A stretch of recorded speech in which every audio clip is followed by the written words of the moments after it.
This last part of today's agenda is dedicated to two perhaps smaller, but in no ways less significant parts of the Marie Skłodowska-Curie actions. So in particular, the staff exchange actions and the COFUND program. To that end, we have speakers. So we're absolutely delighted to be joined by Mónika from the European Commission, who's going to talk to us about staff exchanges in their broadest sense, exactly the same principles as before, giving us an introduction to the staff exchange program, and then Svitlana, who's going to actually give us a case study, a testimony of her experiences in a staff exchange project. So same as before. And then after the testimony, after Svitlana's intervention, I'm going to hand over to my trusted erstwhile colleague, Anne, who's going to run us through the basics of the COFUND program. The principles for this session are exactly the same. We're going to come back to questions at the very end. But other than that, the processes and the slides will be shared afterwards. So I'm going to hand over now directly to Mónika. So Mónika Holik is from the European Commission, so we're very, very pleased and grateful that she's able to join us from Brussels today. Mónika is the head of unit for the Marie Skłodowska-Curie Action Staff Exchanges, so there is no better person to talk to us about these. And she advises me that she's been in the Commission for over 20 years now. So in terms of Marie Curie experience, you'd have to go a long way to beat that. So Mónika, without further ado, the floor is yours. Thank you very much.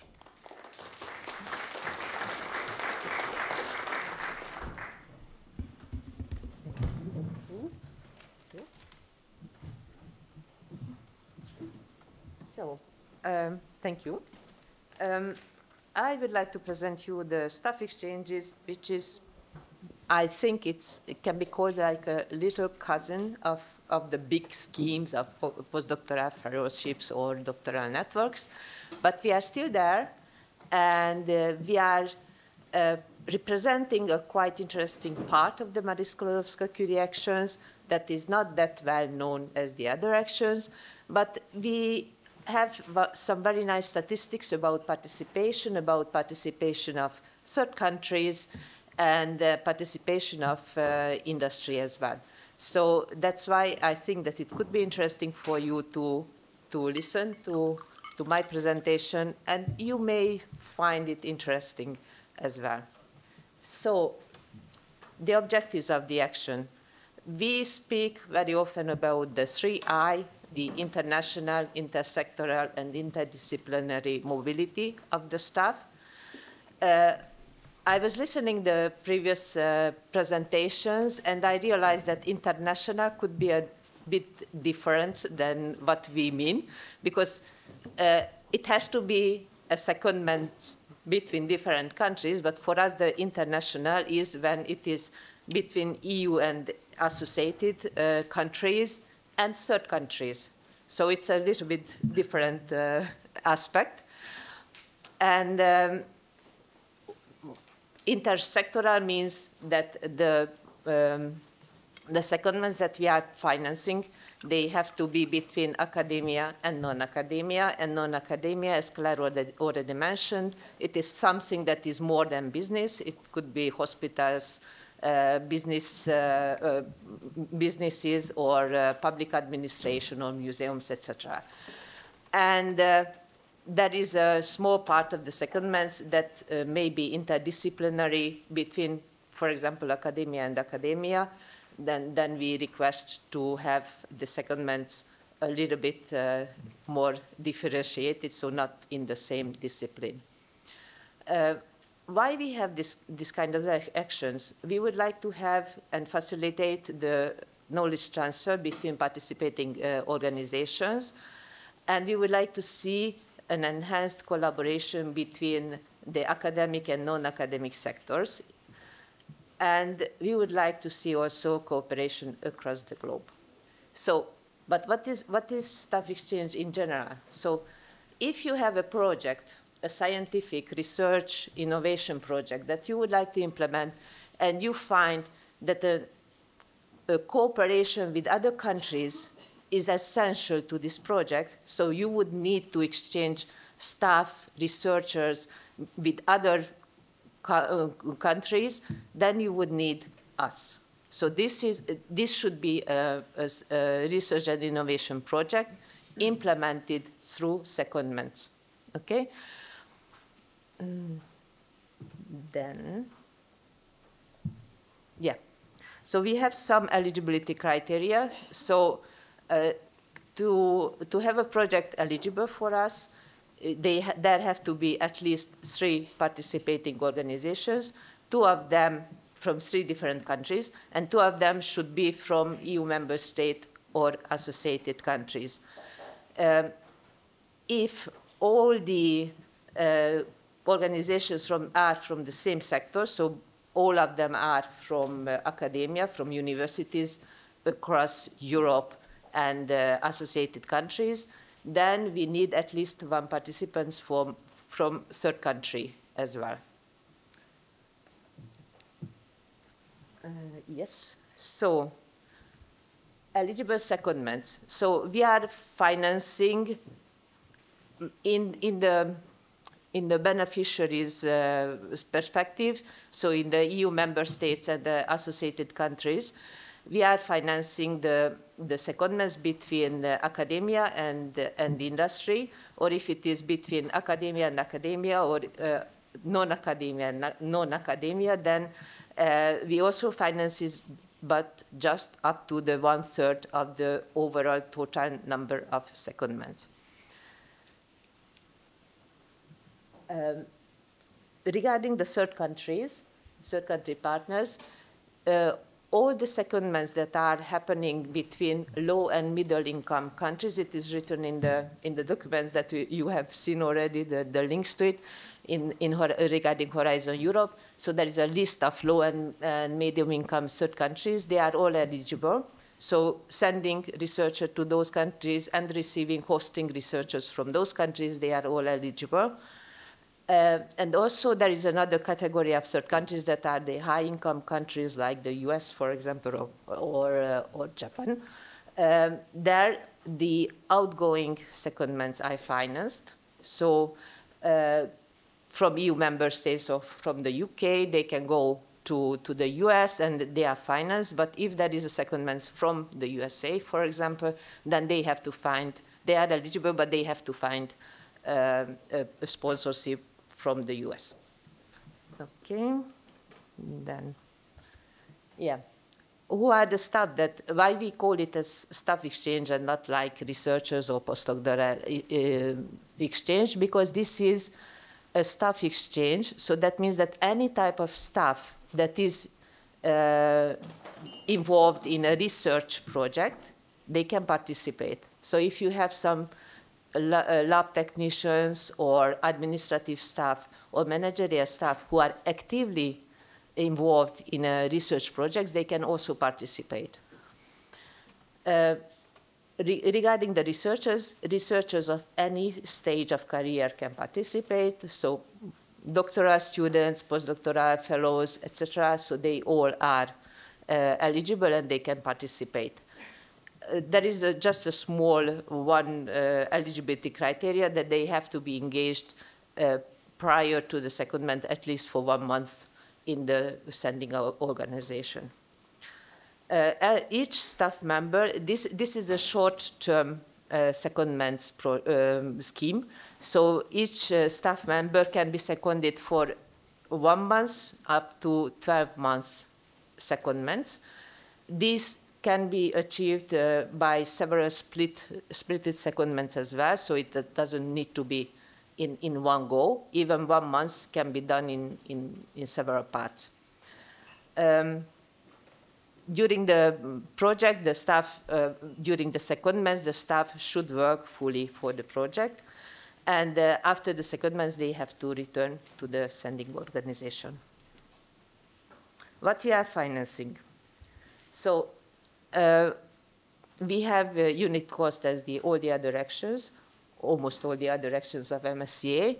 And this is 5,010 euro per month. From this amount, the staff member unit cost is 2,710 euro. This is the money that the seconded staff member will receive per month.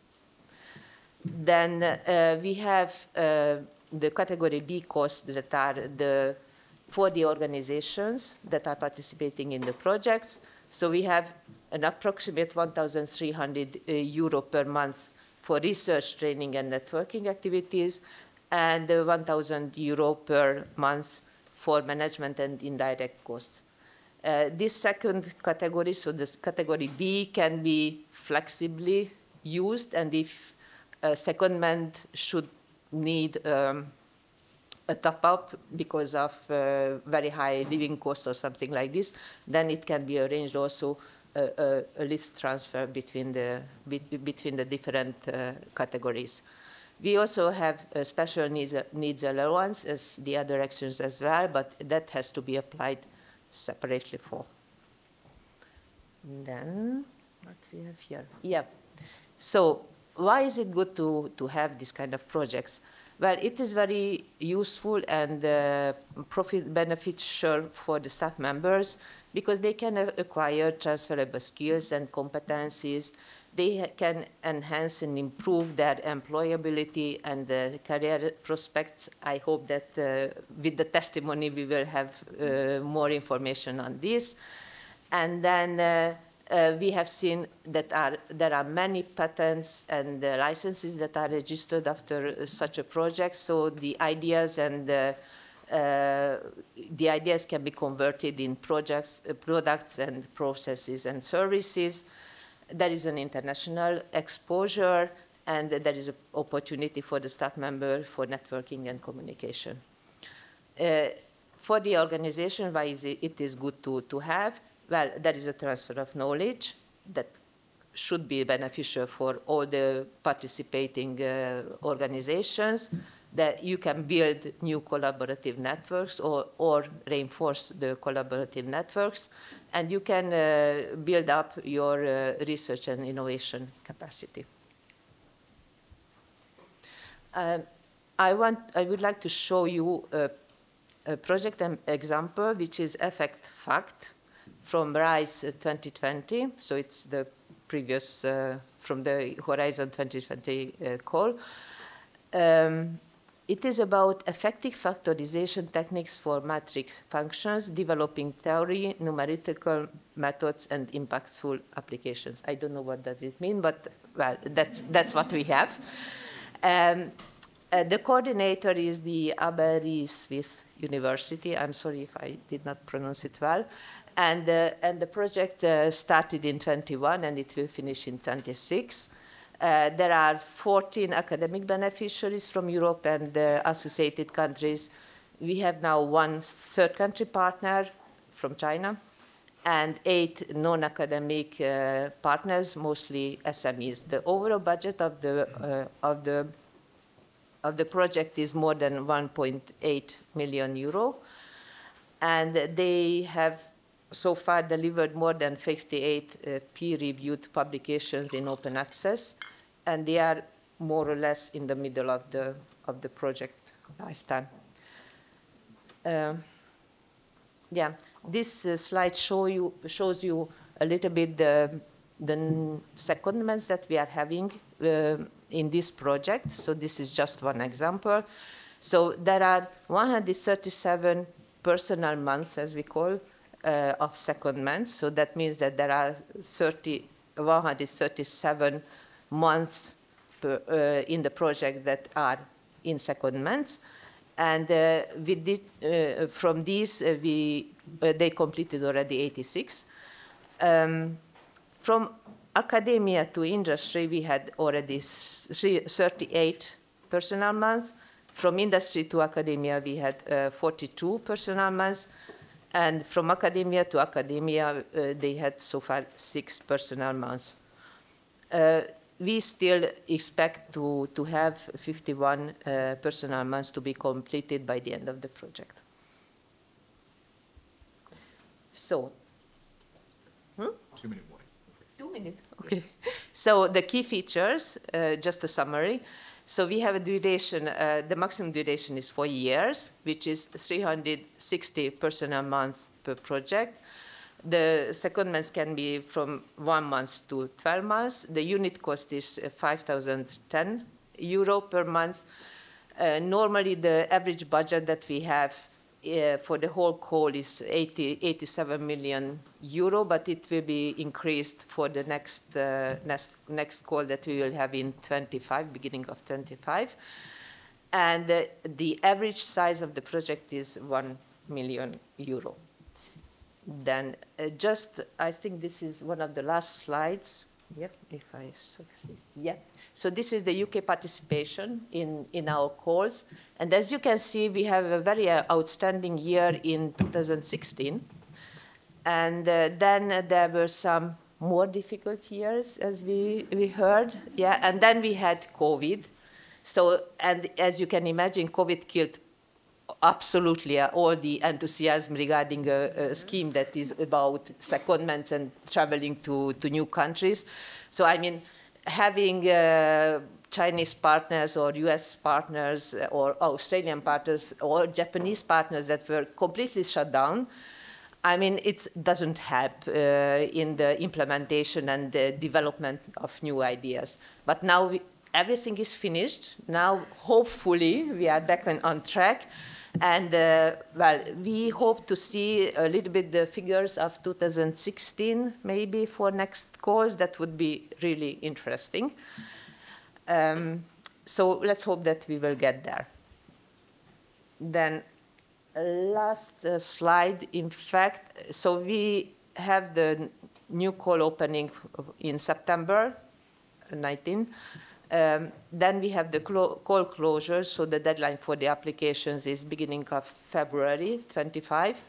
And the call budget is almost 100 million euro. It is thanks to you because, because of the UK Association, we got some extra budget. And there are some links that you can use to have more information. The first link that I have there is a link to our info session of last year.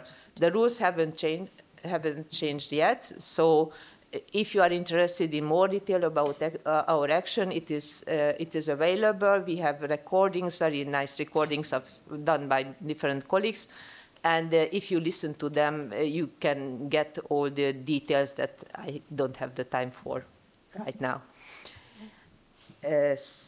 And actually that's it. Thank you very much for your attention.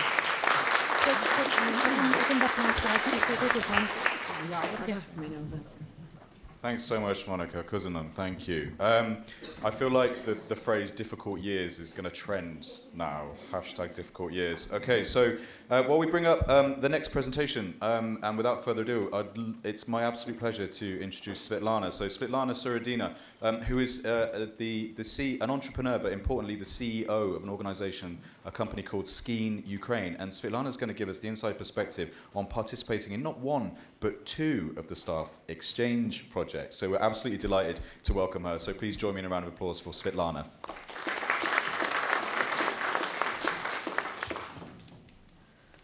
Wonderful. Hi, everyone. Anyone I haven't met yet, I will be not touching. First of all, I would like to thank you, the organizers, for kindly inviting me to share our experience. And I will be talking from the perspective of an SME company called SKEIN Digital. We are based in Ukraine and in the UK now as well. So what I'm talking here, really that perspective, but I hopefully will be talking as well from the standpoint of our team and as well as academic partners. So hopefully they benefited as well. And on their behalf, I would like to say this definitely has been a really useful and enriching experience for us. A little bit about myself. I've been in digital software and AI for over 20 years now, and we are a technology and innovation company. We create digital products focusing on software and AI with specific consideration for human-based data, healthcare, but also more generally for healthier people and planet. And we are very unusually for tech, mostly women-led and actually mostly female team, which, as you can imagine, is quite hard from the illustration of one of our recruitment days in our key office just before the war started. So not many women there, but we do our best quite successfully, and also had been working before the war started actively with communities, working with schools on local projects, bringing kids into STEM subjects. And right now, we're happy to be part of two Marie Curie, Skłodowska-Curie, should I say, staff exchange programs, research and innovation. One is exploring AI in optic and fiber telecommunication, and second one is related to IoT-enabled long linear infrastructures. So our work is on more fundamental side, more industry-agnostic AI implementation, and although right now our focus is, as I mentioned, on health data and health software ecosystems, the skill set is quite transferable and helps us to keep our team, our understanding of the needs of the industry in a broader sense, but as well as understanding the academic side of things, active and constantly improving. So I now very quickly go through the advantages or benefits that we have gained from being part of this program. And first of all, of course, and it's always about people and partners, and specifically in this case, just really few examples of partners. In more recent version of the slides, I had a line saying, and many, many more. So it is, in fact, many more. For example, the Upgrade project includes 17 consortium partners. So as you can imagine, that's 17 potential new markets, new partners, new products or innovations, new collaborations. And that obviously grows in exponential way because each of your partners will know other partners, or they all have friends, as it was earlier mentioned today. So this network effect is really reinforcing your search for innovation and bringing products to the market from our SME perspective.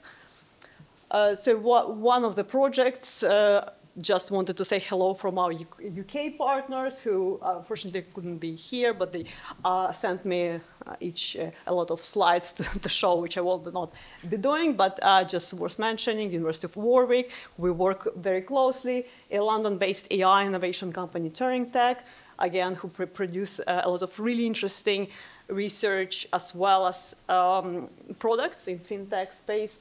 And I think they were born actually out of UCL, so that's kind of talking to that network effect and the connectedness of this community.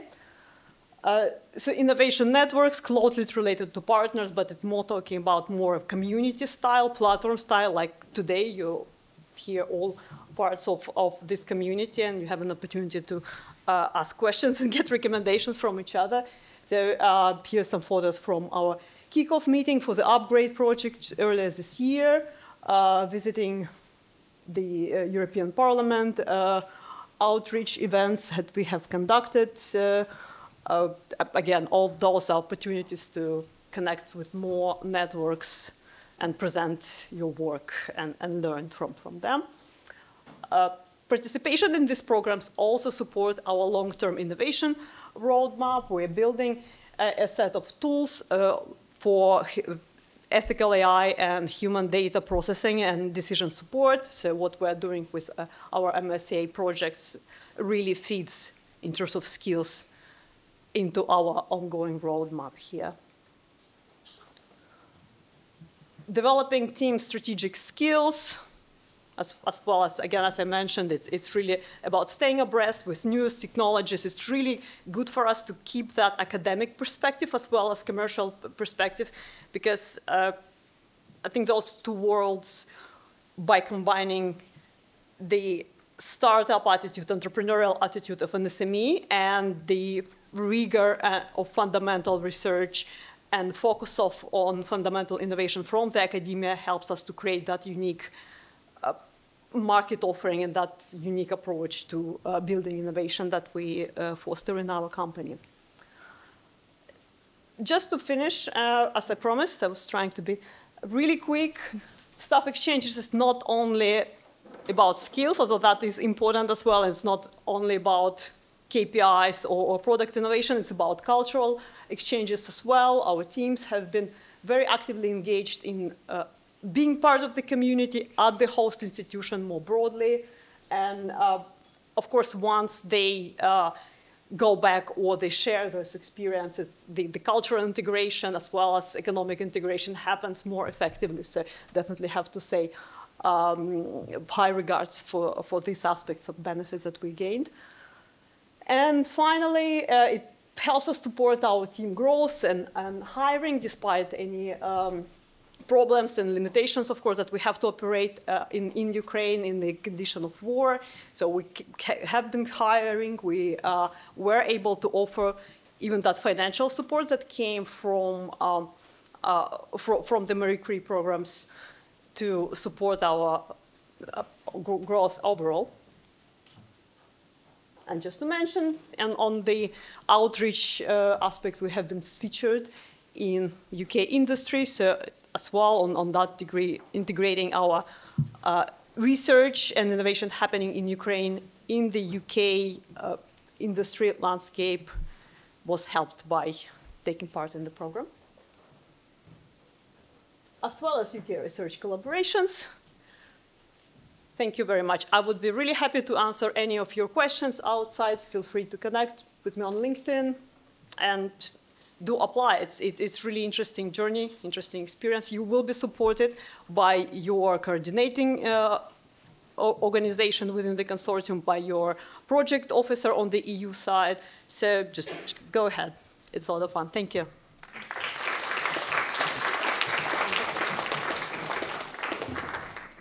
Okay, thank you so much, Svitlana. Yeah, and as previously, we'll have questions at the very end, so please start thinking about those and any questions you might have for Mónika and Svitlana.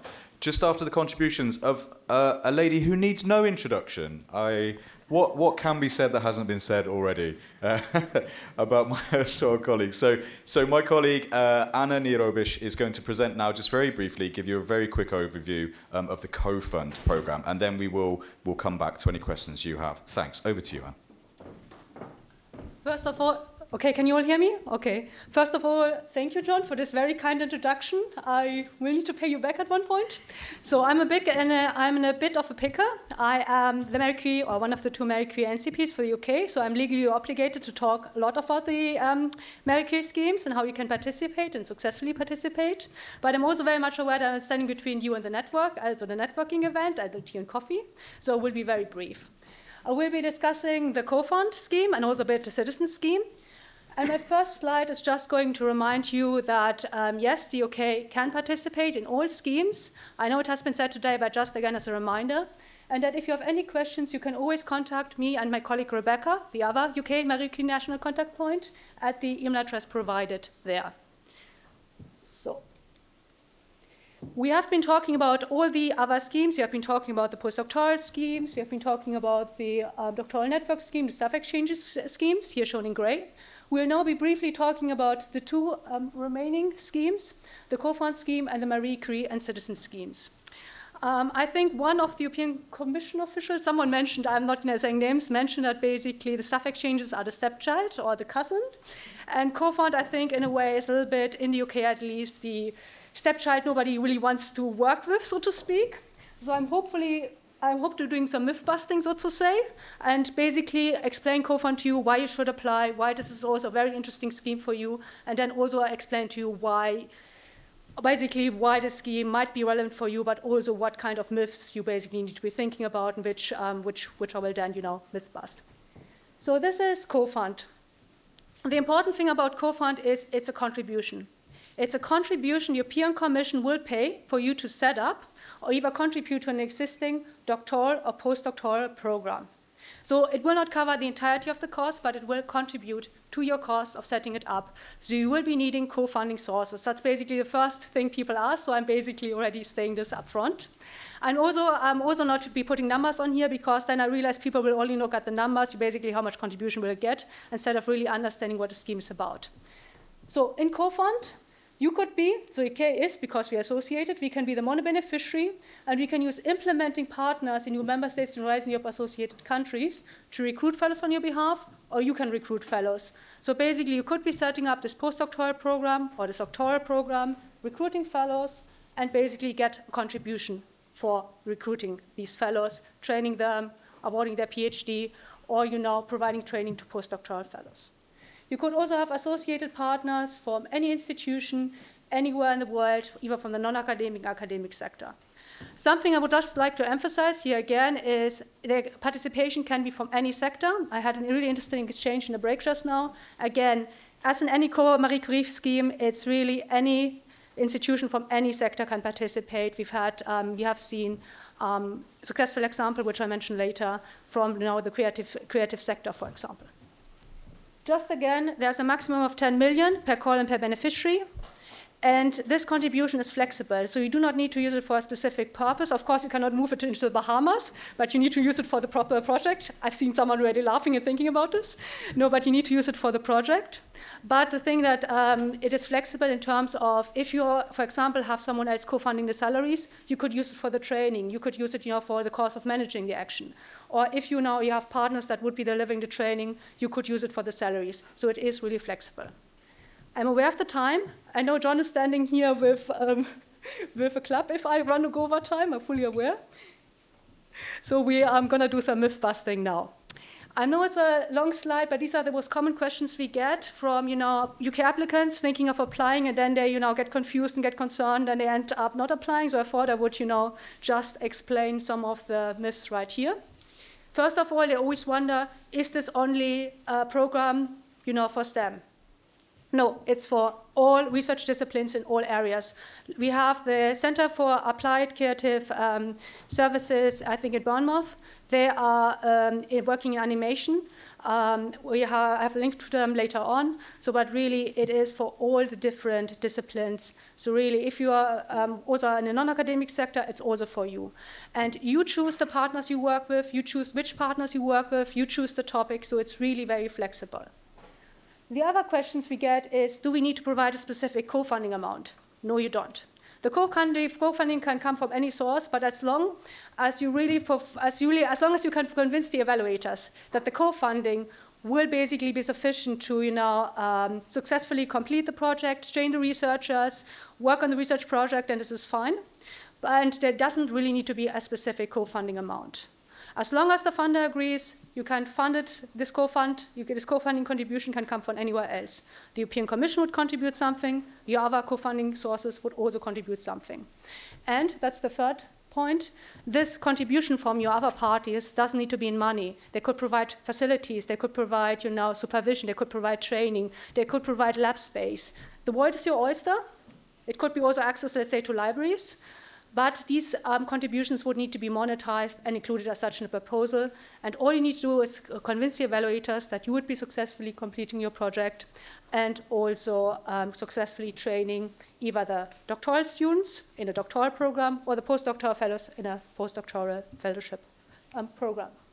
And I just want to mention it again, this contribution can be used flexibly, so whatever you cannot cover by other funding sources, you could use the EC contribution to cover these costs. There's only one small snag, only a small rule you basically need to think about is you need to pay a minimum salary for the researchers. If you have questions on this, you can catch me during the break where we can discuss this in more detail. Just very briefly, last slides. There's also something called the Marie Curie Citizen Call. It's not, this is not a call that will come up this year, but I just wanted to flag it that you basically can already start preparing for next year's call. I see that some of you might be very enthusiastic about it. It is basically a call to implement the so-called European Researchers' Night. And that's all usually happens, that always happens in the last Friday of September. And basically, it is an event where we, or the organizing institution, highlight research activities they're doing. So basically, any kind of research, they highlight this to society. They basically explain to society, this is the research we're doing. This is, the effect it will have on you. They can do quizzes, game shows, science shows, etc. So there are a lot of different activities you can do. And you would be basically, these events would be funded through a successful application to this specific scheme. That is the very last one. Again, shameless plug, following my colleague John here, following his example. We are holding dedicated event for each of the calls. And you can see them here. You can have the links to all of them. We would welcome you at our Marie Curie doctoral fellowships webinars on the 2nd and 3rd of July. And again, if you have any questions, you have our email address there as well. The slides will be shared, and we're looking forward to a lively discussion.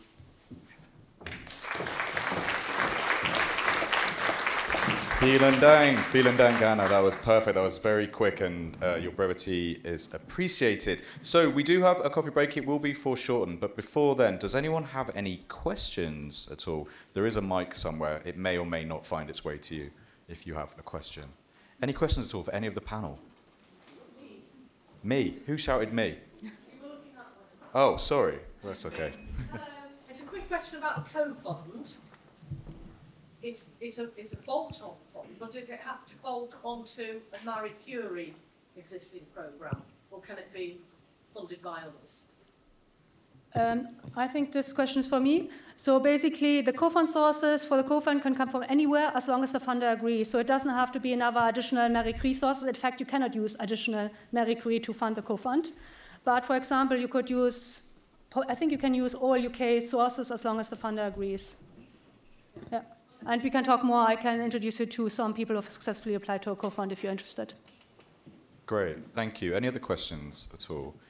If not, I might abuse the chair's privilege and just ask Svitlana a quick question. So you covered this quite a lot in your talk already, but if you were to try and promote staff exchange schemes, so a lot of businesses or maybe non-academic sector, they might not know quite how to get into the environment for any kind of Marie Curie project, but specifically perhaps the staff exchanges. So just to briefly, what would you say to an organisation if it thought or it wanted to join? What steps could they take, and could you offer any words of encouragement as well? Sure. So I think earlier in the slide there were... Yeah, thank you. That probably would be... Thank you. So earlier in slides, it was mentioned there's a lot of steps and procedures and a lot of thick documents to read. Of course, SMEs usually don't have that much time on kind of educate themselves on all the nuances. So what did work in our case is connections with academics who have been doing it anyway, who offered a lot of support. The first program we joined as a contributor to a project led by a large academic institution who actually was working on all those formal requirements, whereas we did contribute, but we didn't have to lead on that or be that specific in understanding the rules. And I think that really helped. Again, coming back to my recent point, I know I probably mentioned that 100 times already, but it's really about collaboration as the keyword here in this program, as it feels for me, because it's working with other consortium members really simplifies the process and multiplies your effort by a degree rather than you have to spread yourself thin on kind of processes. So definitely I would say, just if you're an SME, find an academic who's really passionate about the same area of work, who you can help as an organization with some skills or knowledge or understanding of the market, of productization of what they're also working on. Similarly for the academics, I think if you reach out to private sector, it will not only help you with successful application and project consequently, but also will kind of give you a different perspective on what you're doing as a fundamental research, maybe from a translational standpoint. So that's fantastic. Thank you for that insight, Svitlana. Any final questions at all? If not, I have one very, very quick one. And as always, the final word goes to the Commission. Mónika, a very, very quick question. And again, just in brief, just a word about finding partners. So what advice would you give from the Commission side? What platforms, what options, what forum are there for specifically staff exchanges, but indeed for anywhere else? What can organizations or small individual companies that might not be familiar with this, could you offer any words of advice about how best to engage or find partners, because you do have to have that balance of different types of organization? There are some partner search engines that are already in our websites, and you have the links over there. So if you go back to my presentation, you will get the link how to find partners. But as Svitlana mentioned, I think it's very important to have the personal connection with academia and with other partners, and to have some idea about what kind of collaboration you would like to implement, and this way you can find partners that are interested in the field. But you have to know already, you have to have some previous knowledge already about the field in which you are interested. What we normally see is the other way around, that there are some big academic entities, so universities, very well-known universities, that have ideas that could be implemented together with non-academia, and then they are reaching out to find the right partners. But as we saw in the PF presentation, you can go from the other way around as well, so from industry to academia, yeah. So it's also possible. But you can find partners on our website. Just use the link that I have in the pre-last. Thank you. Yeah, we will do. We're drowning in links, but that's absolutely fantastic. Everybody, you now have a coffee break. If you could be back at 1:45, that would be fantastic. Sorry to have shortened that, but you did get a bonus break earlier when you weren't supposed to. But before then, and before you join us back in this room, please join me in saying one last massive thank you to the panel and for their contributions.